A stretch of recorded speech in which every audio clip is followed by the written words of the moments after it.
അസ്സലാമലൈക്കും. അപ്പം ഞാൻ 2 ദിവസം തന്നെ ആയിട്ടുള്ളൂ കേട്ടോ ആ വീഡിയോ ഇട്ടിട്ട്. നിങ്ങളെല്ലാവരും കണ്ടിട്ടുണ്ടാവും വീഡിയോ. ഞാൻ ഇങ്ങനെ പറഞ്ഞിട്ടുണ്ടായിരുന്നല്ലോ, എന്താണ് ആരെങ്കിലും എനിക്ക് വീട് ശരിയാക്കി തരികയാണെങ്കിൽ ഞാൻ അന്ന് ചാനൽ നിർത്തും എന്നുള്ളത്. പക്ഷെ അതിന് ആരും ഒരു മെസ്സേജ് ഇട്ടിട്ടുണ്ടായിരുന്നില്ല കേട്ടോ, ആരും ഒരു കമൻറ്റും വന്നിട്ടുണ്ടായിരുന്നില്ല. അപ്പോൾ മനസ്സിലായില്ലേ നിങ്ങൾക്ക് എന്താണ്. അപ്പോൾ നമ്മളെ സ്നേഹിക്കുന്ന ഒരുപാട് പേരുണ്ട്. അപ്പോൾ അവരൊക്കെ നല്ല നല്ല ഇതിൽ മുന്നോട്ട് പോവുക എന്നൊക്കെ പറഞ്ഞിട്ട് നമുക്ക് സപ്പോർട്ട് ചെയ്തിട്ട് വീഡിയോ ഇട്ടോന്നും പറഞ്ഞിട്ടൊക്കെ പറഞ്ഞിട്ടുണ്ടായിരുന്നു. അത് നമുക്ക് ഭയങ്കര സന്തോഷമായിട്ട് അത് കേട്ടപ്പോൾ. പക്ഷെ എന്നാലും ഈ ബാഡ് കമൻറ്റ് ഇട്ട ഒരാൾ പോലും അതിനൊരു മറുപടി തന്നിട്ടുണ്ടായിരുന്നില്ല. അതിന് പുറമെ വേറെ ഒരു വീഡിയോസിലൊക്കെ എന്താണ് എന്തോ ഒന്ന് പറഞ്ഞിട്ടുണ്ടായിരുന്നു, അത് മറന്നു. എന്താ ഈ തള്ളച്ചിക്ക് വേറെ പണിയൊന്നുമില്ലേ, അങ്ങനെ ഓരോ കുഞ്ചോട്ടാ പറയണത് എന്ന് എനിക്ക് മനസ്സിലായിട്ടോ അപ്പോൾ അത് കേട്ടപ്പോൾ.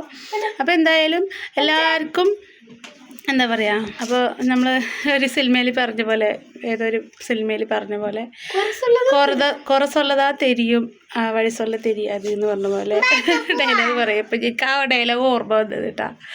എല്ലാവർക്കും കുറച്ചുള്ളതാ തെരിയും വഴി സൊല്ല തെരിയാത് എന്ന് പറഞ്ഞ അവസ്ഥയാണ്. അപ്പോൾ എന്തായാലും ബെഡ് കമൻറ്റ് ഇടുന്നവർ ഇതൊക്കെ ആലോചിക്കുക. ഇനിയെങ്കിലും പാവങ്ങളെ, എന്നെന്നല്ല ഏത് പാവങ്ങളെയും ദ്രോഹിക്കരുത്. എങ്ങനെയെങ്കിലൊക്കെ ജീവിക്കണവർ ജീവിച്ചോട്ടെ. എന്തായാലും മാനം വിറ്റിട്ടൊന്നും ജീവിക്കണമെന്നില്ലല്ലോ. അള്ളാൻ്റെ അനുഗ്രഹം കൊണ്ട് അതൊന്നും നമ്മൾ ചെയ്യണില്ല.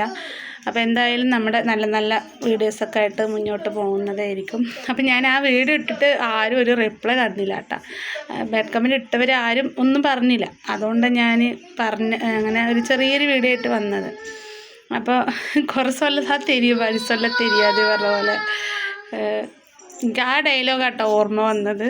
സത്യം പറയുകയാണെങ്കിൽ എല്ലാവർക്കും കുറ്റം പറയാൻ മാത്രമേ അറിയുള്ളൂ. ഒരാളെ നേർവഴിക്ക് കൊണ്ടുപോകാൻ അറിയില്ല. നല്ല എന്താ പറയുക, 10 റുപ്യ സഹായിക്കൂല, ഉപദ്രവിക്കാൻ മാത്രമേ അറിയുള്ളൂ. സഹായിക്കാൻ അവരുടെ സഹായം. ഇപ്പോൾ ഒരാൾ സഹായം എന്ന് പറഞ്ഞാൽ ഒന്നില്ല, ഒരു പൈസ കൊടുത്ത് സഹായിക്കാനില്ലെങ്കിലും അവരുടെ വീഡിയോ കണ്ടിട്ട് ലൈക്ക് ഇട്ടിട്ട് അങ്ങനെയൊക്കെ സപ്പോർട്ട് ചെയ്യുന്ന ആൾക്കാരുണ്ട് കേട്ടോ. അതുപോലും ചെയ്യാണ്ട് വെറും വന്ന് ബാഡ് കമൻറ്റ് ഇട്ടിട്ട് അങ്ങനെയുള്ളവരും ഉണ്ട്. എന്താ പറയുക, ഇവരൊക്കെ ഏത് കാലത്താണ് നന്നാവുക അല്ലേ? എന്നും ഒരാൾ നന്നാവണതും കണ്ടുകൂടാ. എന്നും എന്താ പറയുക, അങ്ങനത്തെ ജനങ്ങളാണ് നമ്മുടെ നാട്ടിൽ. അങ്ങനെയുള്ളവരും ഉണ്ട് കേട്ടോ, അത് ഉണ്ട്, 100% ഉറപ്പാണ്. ഒരാൾ നേരാകുന്നതും കണ്ടുകൂടാ. അപ്പം ഞാനതൊരു കുഞ്ഞു കാര്യം പറയാൻ വേണ്ടി വന്നാ കേട്ടോ. Okay, by.